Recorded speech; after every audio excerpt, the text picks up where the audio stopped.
Others are looking at 10-cent fare increases, as in New York. That's something that I expect people are going to talk to.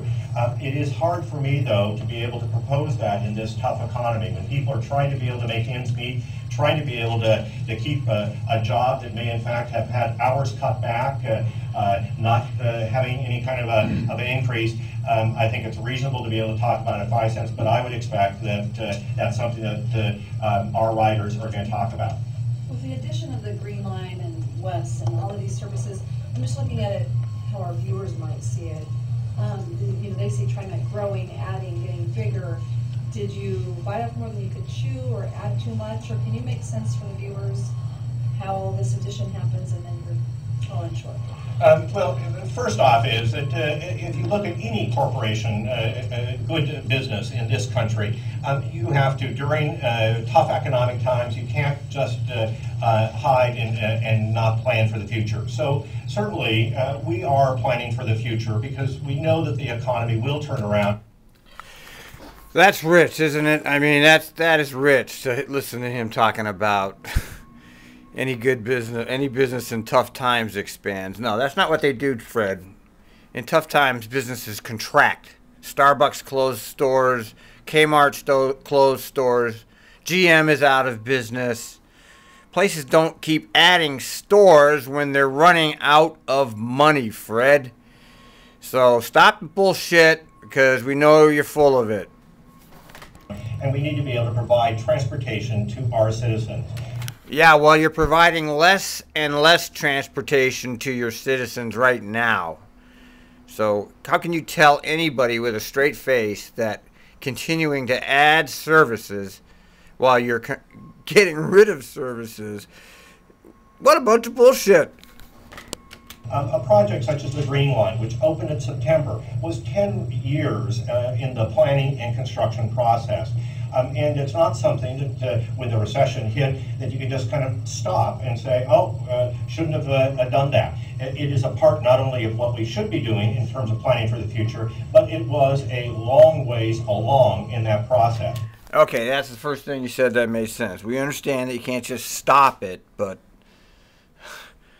I don't know. Can you just stop it? Why can't you just stop it? Why can't you delay it?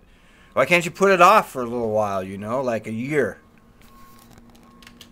Third, I think it's critical to be able to recognize that this is the worst recession that's affected this nation since the Great Depression. I don't think...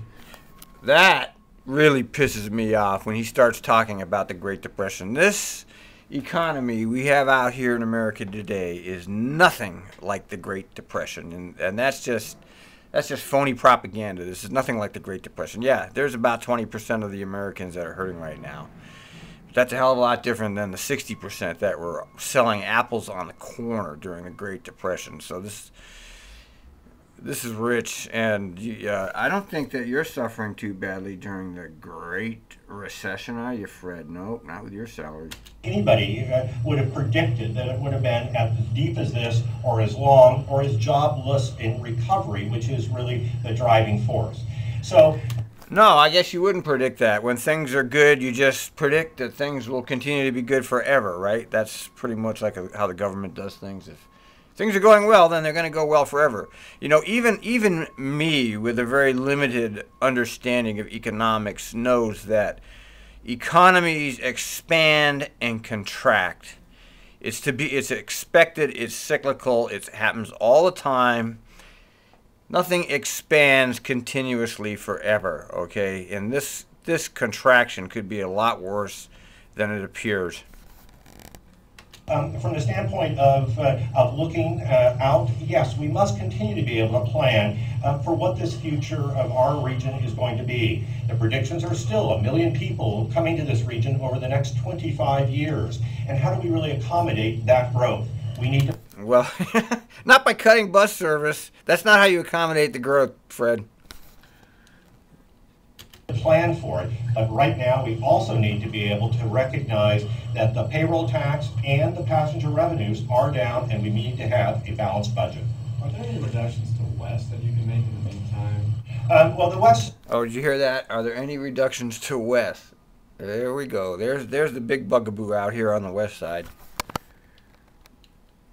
Budget is something we always look at, as we have it. Oh yeah, it's something you always look at, and it's something you keep throwing money into. How much money did you put into that, Fred? That was over budget. Whoa, what was it? $47 million. Yeah, I think that's what it was, right, Fred? $47 million. You never told us where you got that money from either, did you?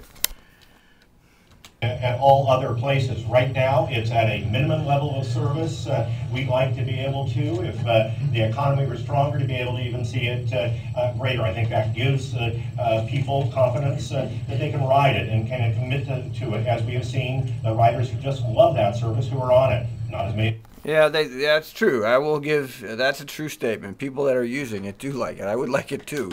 If I had to choose between that and the 76, I would take that. A lot of people won't ride buses. We know that for sure. There are people that will only ride trains as part of that American psyche, you know. Ain't gonna drive no Chevy. I'll take an Acura, but some of that psyche. So there is people that are new riding these lines that had not ridden buses and wouldn't consider riding it. A lot of people wouldn't be caught dead on a 76 bus, and I can understand why. Okay, it's not complete elitism. I mean, I used to drive the 76 bus.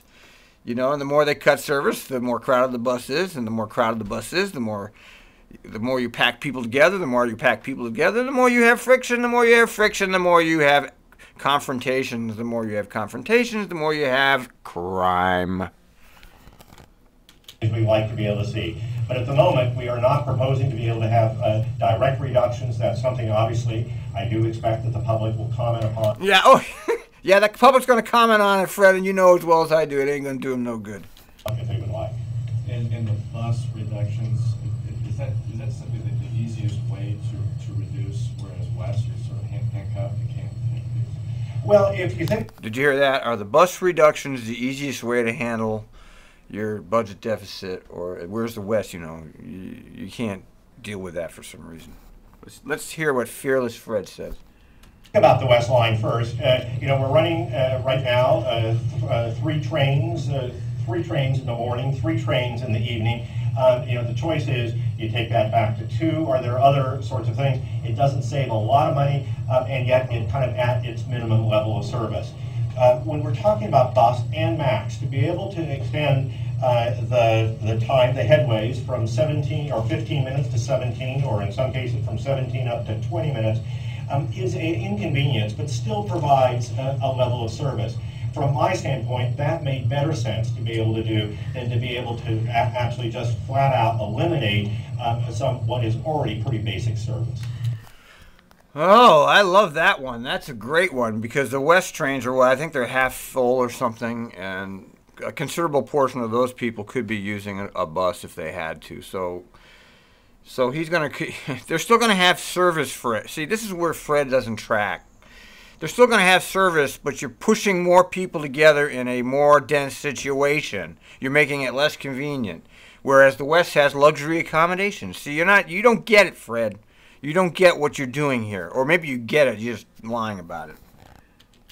Are you worried about any long-term damage from a customer perception standpoint, taking longer between max trains, less bus? Oh, that's a good question. Are you worried about long-term damage? It's called the death spiral, where the service gets so bad that people abandon the system and just you have to make other plans. Get a bicycle, a car, whatever. You don't really want to be on transit anymore. You want to stay away from transit. Get out of transit. Is Fred worried about that? Service. People are going to get used to finding different ways to get around town besides transit. Well, I think most riders of transit are like me in the terms of No, they aren't like you, Fred. They don't make $260,000 a year, Fred.